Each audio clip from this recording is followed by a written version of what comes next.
Hi there. We've been talking about the marketing technology landscape and the thousands of tools that are out there and the overview that we created.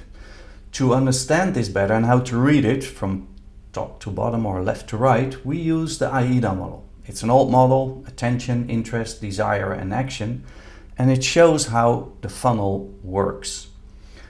What we also showed is that we want at certain funnel stages understand if our prospects are converting. So we want a certain reaction from the market. We want them to say something like, hey, I like what you tell, in the first stage. And in the second stage is more like, okay, tell me more. I like what you sell and sell me more.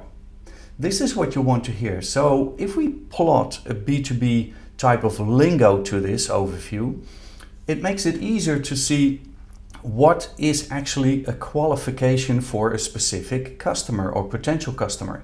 Because initially it starts with a prospect. We don't really know if they're very interested, they might be, we have a hunch, but once they start saying, okay, I like what you tell, they become a lead. We can't sell anything yet, but they're interested. And that's the next stage, interest.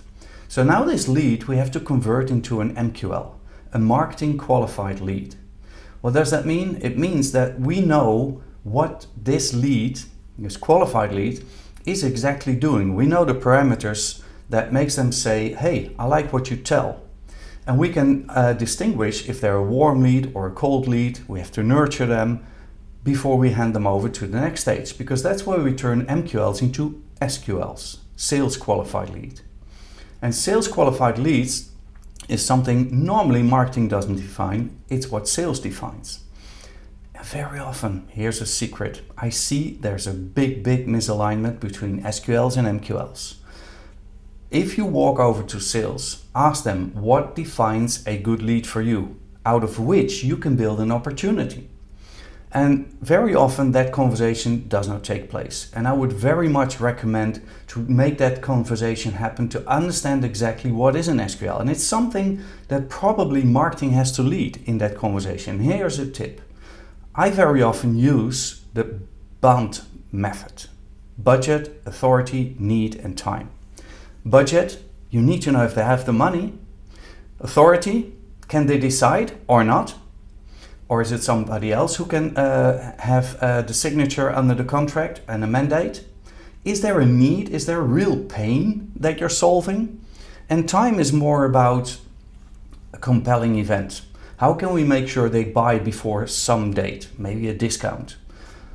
And that is how you can align the marketing qualified leads with sales qualified leads. And once you have done that, sales can take it from there and turn it into an opportunity, closed won, or unfortunately lost. And that's not the end of it, because then it has to go back as an MQL and we have to maybe warm them up again over time until they tick all the boxes of the BANT and it goes over to sales again. I hope you like this Martech Memo. See you in the next one.